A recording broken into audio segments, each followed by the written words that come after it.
அது February 1, 2010 கேரளா. யூஸ்வலா கேரளால இருக்க bus stop and railway station வீக்கெண்டுக்கு மறுநாள் பரபரப்பு கம்மியா இருக்கும். பட் அன்னைக்கு டே எர்ணாகுளம் ரயில்வே ஸ்டேஷன் ரொம்பவே பரபரப்பா இருந்துச்சு. ஈவினிங் ஒர்க் முடிச்சிட்டு வீட்டுக்கு போறவங்க, வெளியூர் போறவங்க அப்படின்னு கூட்டம் இயல்பை விட ரொம்ப அதிகமா இருந்துச்சு. பிளாட்ஃபார்ம்ல எர்ணாகுளம் போற ஒரு எர்ணாகுளம் பேசஞ்சர் ட்ரெயின் கிளம்ப ரெடியா இருந்துச்சு. ட்ரெயின் இருந்த பிளாட்ஃபார்ம்ல ஒரு பொண்ணு நடந்து வராங்க. அவங்களுடைய வயசு 23 இருக்கும். அந்த பொண்ணுடைய நிதானமான நடையும் துல்லியமான பார்வையும் அவங்க எந்த கோச்ல ஏறலாம்னு முடிவு பண்ண வைக்குது. அந்த பேசஞ்சர் ட்ரெயின்ல நிறைய கோச் எம்டியா தான் இருக்கு. பட் இருந்தாலும் அவங்க எல்லா கம்பார்ட்மெண்ட்லயும் கிராஸ் பண்ணி கடைசியில இருக்க லேடிஸ் கம்பார்ட்மெண்ட்டுக்கு போறாங்க.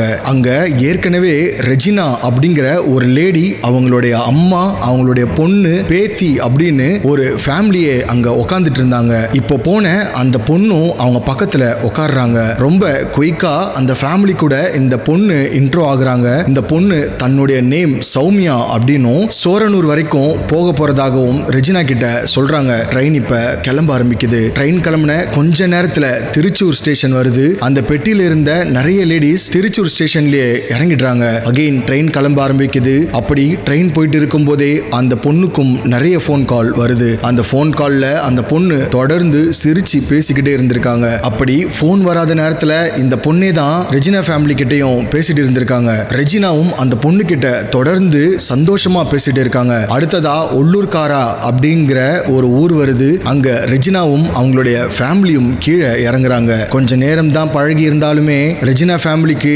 சௌமியாவை ரொம்பவே பிடிச்சு போயிருக்கு. ரொம்பவே துருத்துருன்னு கலகலப்பா இருக்கிற பொண்ணை யாருக்கு தான் பிடிக்காது? இது போன்ற உறவுகளை தான் ரயில் ஸ்நேகம் அப்படின்னு சொல்லுவாங்க. பொதுவா ரயில்ல வரும்போது ரொம்பவே நல்லா பேசி பழகிடுவோம். ஆனா ஸ்டேஷன் வந்ததுமே அப்படியே மறந்துட்டு அவங்க வேலையை பார்த்துட்டு போயிடுவாங்க. திரும்பவும் அவங்க ஞாபகம் வர்றது அப்படிங்கிறது டவுட் தான். ஆனா ரெஜினாவுக்கு அப்படி இல்லை. அவங்களுடைய வாழ்க்கை முழுவதுமே சௌமியாவை மறக்க முடியாத மாதிரியான ஒரு சம்பவம் இன்னும் கொஞ்ச நேரத்துல நடக்க போகுது அப்படிங்கிறது அவங்களுக்கு தெரிஞ்சிருக்காது. ரெஜினாவுடைய ஃபேமிலி அந்த பெட்டியில இருந்து கீழே இறங்கினதுமே கூடவே சௌமியாவும் கீழே இறங்கியிருக்காங்க. பிகாஸ் அந்த பெட்டியில அப்போ சௌமியாவை தவிர வேற யாருமே இல்லை. இப்போ ட்ரெயின் மறுபடியும் புறப்படும் போது சௌமியா வேகமா போய் ட்ரெயின்ல ஏறுறாங்க. ஆனா இப்போ அதே பெட்டியில ஏறாம அதே கம்பார்ட்மெண்ட்ல இருக்க இன்னொரு கோச்ல ஏறுறாங்க.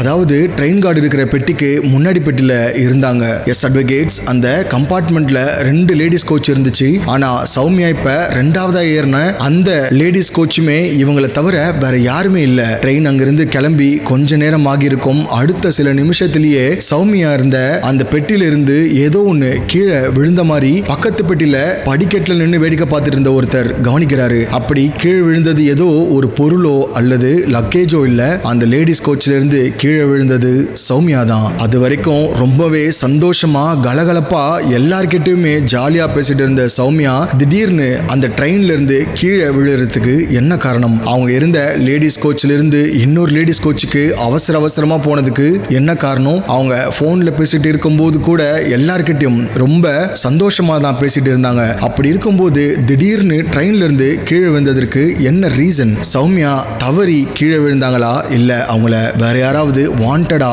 அந்த இருட்டுக்குள்ள தள்ளி விட்டாங்களா? அப்படி கீழே விழுந்த 23 வயசு பொண்ணு சௌமியாவுக்கு அதுக்கப்புறமா அந்த நடு காட்டுல என்ன ஆச்சு? 2011 கேரளாவில் நடந்த இந்த சம்பவம் கேரளா மட்டும் கிடையாது, ஒட்டுமொத்த இந்தியாவையே திரும்பி பார்க்க வச்சுது. கேரளாவுடைய சிஎம் முதல் கொண்டு இந்த கேஸ்ல நேரடியா தலையிட்ட அப்படியான எல்லா பெண்களுமே கண்டிப்பா பார்க்க வேண்டிய கேரளாவுடைய சௌமியா கேஸை பத்தி தான் இன்னைக்கு வீடியோல நீங்க பார்க்க போறீங்க. நீங்க பார்த்துட்டு இருக்கிறது ஆனந்த் ஆர்கே யூடியூப் சேனல். நான் உங்க ஆனந்த்.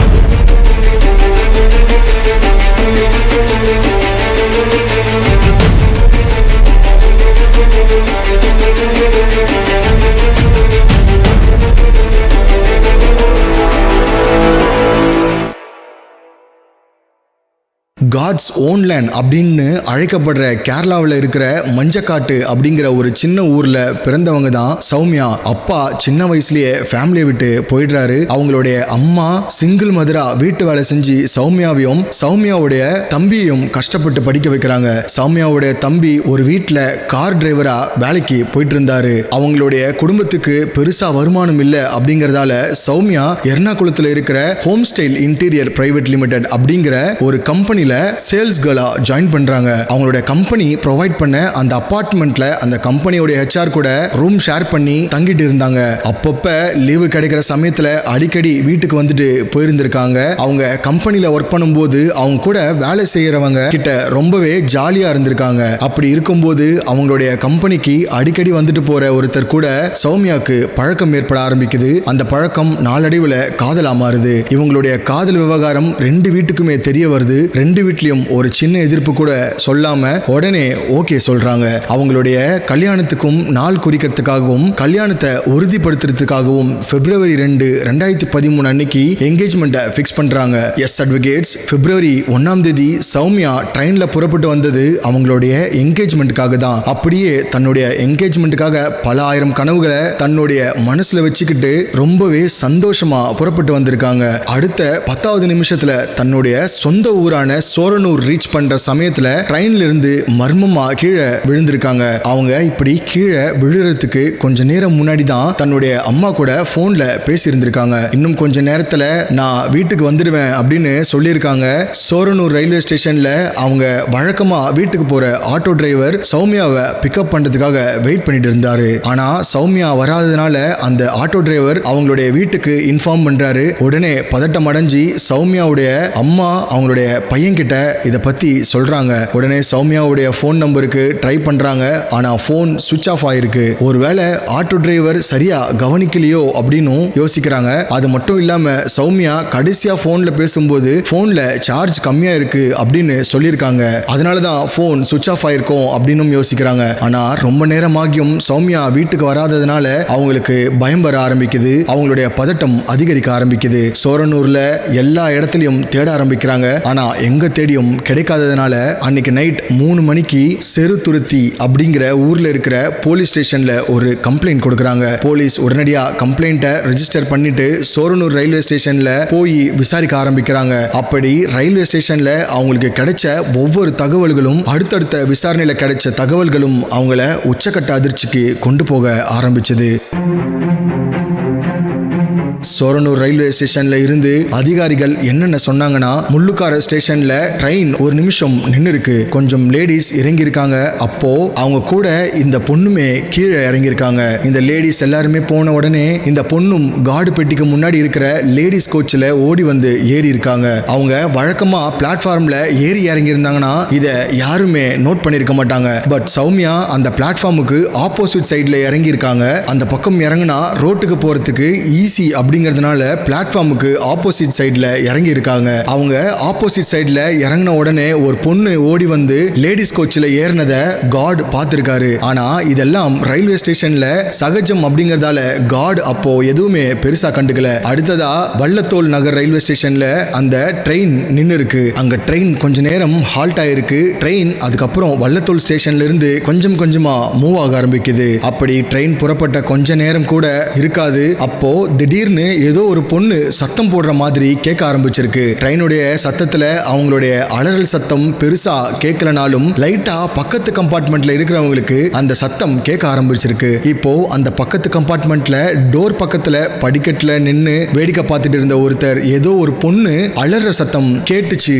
அப்படின்னு போலீஸ் கிட்ட சொல்றாரு. அங்க இருந்த மத்தவங்களுக்கும் அந்த சத்தம் கேட்டு இருக்கு. ஆனா ஒருத்தருக்கு ஒருத்தர் பார்த்திருக்காங்களே தவிர வேற எதுவுமே பேசல. இப்போ அந்த டோர் கிட்ட நின்னுட்டு இருந்த அந்த நபர் திடீர்னு அந்த லேடிஸ் கோச்சில இருந்து யாரோ ஒரு நபர் கீழே விழுறத பாக்குறாரு. நான் ஏற்கனவே சொன்ன மாதிரி கீழே விழுந்தது சௌமியா தான். அதை பார்த்தவரு உடனே அபாய சங்கிலிய இழுக்க போறாரு. அப்போ இன்னொரு பக்கமா ஆப்போசிட் சைட்ல கதவு கிட்ட நின்னுட்டு இருந்த ஒரு நபர் அபாய சங்கிலிய இழுக்க போன இவரை தடுத்திருக்காரு. யாரோ ஒரு பொண்ணு கீழே விழுந்துடுச்சு, உடனடியா ட்ரெயினை நிறுத்தியே ஆகணும்னு சொல்லியிருக்காரு. ஆனா அவரோ எதையுமே பார்க்காம அந்த பொண்ணு கீழே குதிச்சு அக்கம் பக்கம் எங்கேயாச்சும் போயிருக்கோம், நீ தேவையில்லாம ஏதாச்சும் பண்ணி கோர்ட் கேஸ் அப்படின்னு அலைய வைக்காத அப்படின்னு சொல்லியிருக்காரு. இதை பார்த்துட்டு இருந்த அந்த கம்பார்ட்மெண்ட்ல இருந்த மற்றவங்களுமே வேற எதுவுமே பேசாம இருந்திருக்காங்க. இப்படி நடந்தது எல்லாத்தையுமே பார்த்துட்டு இருந்த ஒரு 2 பேர் அடுத்த சில நிமிஷங்கள்ல ட்ரெயின் சோரனூர் ஸ்டேஷன்ல போய் நின்னதுமே உடனடியா கார்டு கிட்ட இந்த விஷயத்த சொல்றாங்க. கார்டு தன்னுடைய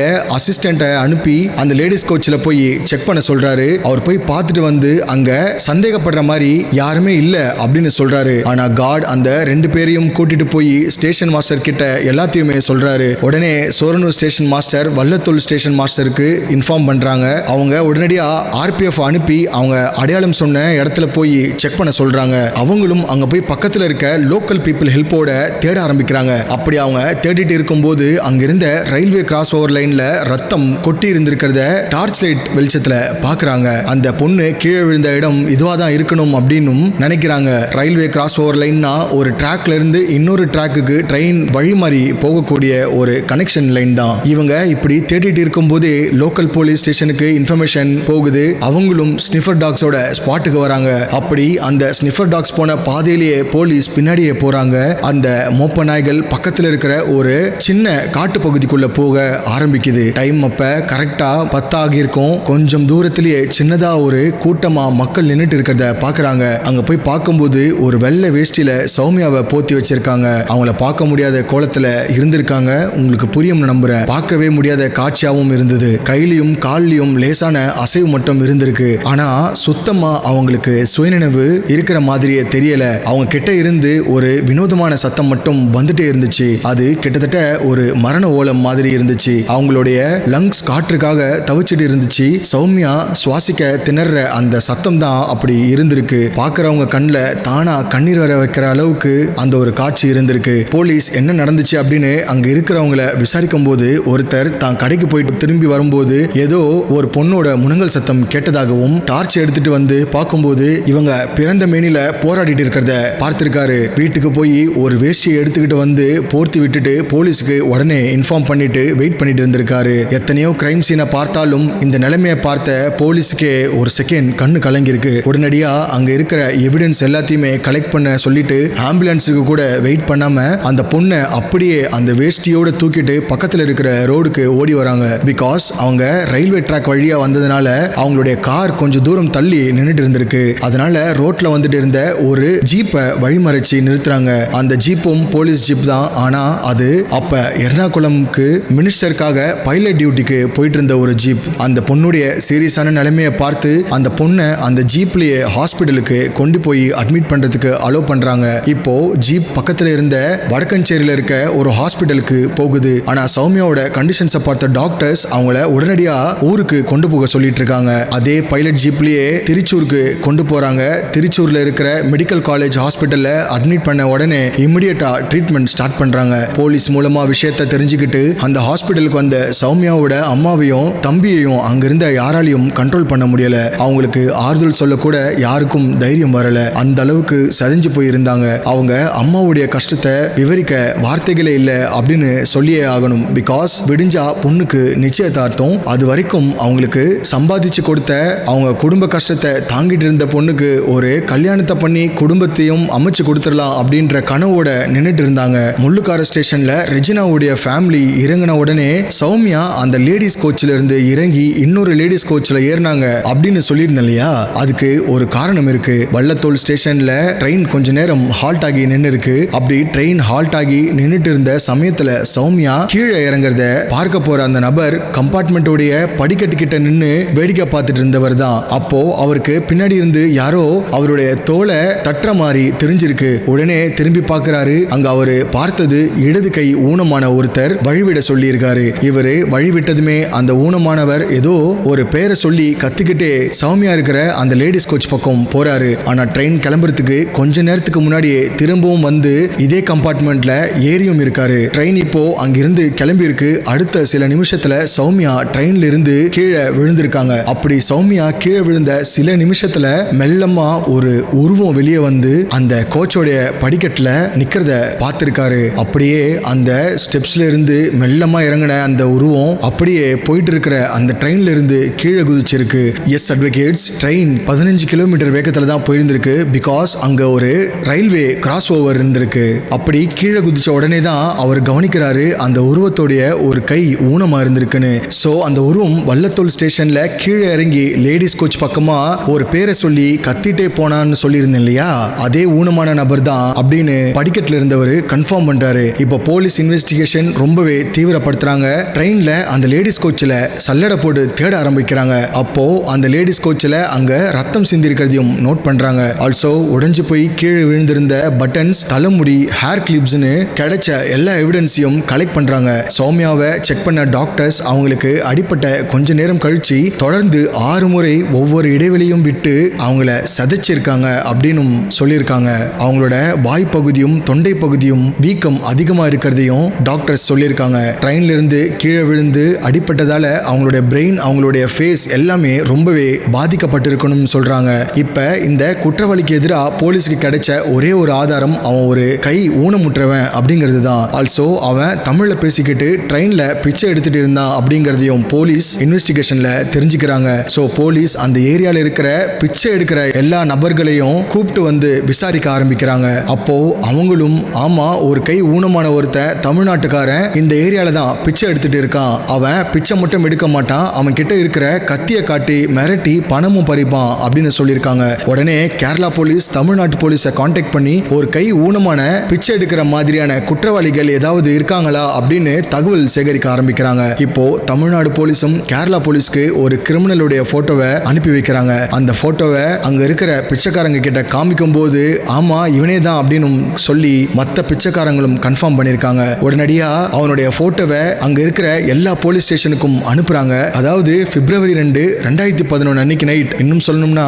சௌமியாக்கு என்கேஜ்மெண்ட் ஃபிக்ஸ் பண்ணியிருந்த அதே நாள் அன்னைக்கு நைட் ஒரு 11 மணி அளவுல பாலக்காடு ரயில்வே ஸ்டேஷனுக்கு முன்னாடி இருக்கிற ஒரு பஸ் ஸ்டாண்ட்ல அந்த போட்டோல இருக்கிற அந்த ஆள் அங்க நின்னுட்டு இருக்கிறதா போலீஸ்க்கு ஒரு சீக்ரெட் இன்ஃபர்மேஷன் கிடைக்குது. உடனடியா பாலக்காடு ரயில்வே போலீஸ் அங்க போய் அவனை அரெஸ்ட் பண்றாங்க. அவனை விசாரிக்கிறதுக்காக செருத்துருத்தி போலீஸ் கிட்ட அவனை ஹேண்ட் ஓவர் பண்றாங்க. இப்போ கேரளா போலீஸ் அவனை விசாரிக்கும் போது அவனுடைய பேரு கோவிந்தசாமி அப்படின்னும் கடலூர் மாவட்டத்தில் இருக்க விருதாச்சலம் பகுதியை சேர்ந்தவன் அப்படின்னும் தெரிய வருது. இதை கேட்ட கேரளா போலீஸ் ரொம்பவே குழம்பி போறாங்க. ஏன்னா இந்த கேஸுடைய ஆரம்பத்திலேயே கேரளா போலீஸ்க்கு ஒரு ட்விஸ்ட் காத்துட்டு இருந்துச்சு. தமிழ்நாடு போலீஸ் அனுப்பின அந்த கிரிமினலோட ஃபைல்ல அவனுடைய நேம் சார்லி தாமஸ் அப்படின்னு மென்ஷன் பண்ணியிருந்துச்சு. இங்க இவனை விசாரிக்கும் போது இவனுடைய பேர் கோவிந்தசாமி அப்படின்னு இவனோட அப்பா பேர் ஆறுமுகம் அப்படின்னு சொல்லியிருக்கான். இப்ப கேரளா போலீஸ்க்கோ நாம தப்பான ஆளை பிடிச்சிட்டோமோ அப்படிங்கிற ஒரு சந்தேகம் வருது. இல்லனா ஒருவேளை இவன் நம்ம கிட்ட பொய் சொல்றானோ அப்படிங்கிற மாதிரியும் ஒரு டவுட் வருது. கேரளா போலீஸ் திரும்பவும் தமிழ்நாடு போலீஸை கான்டாக்ட் பண்றாங்க.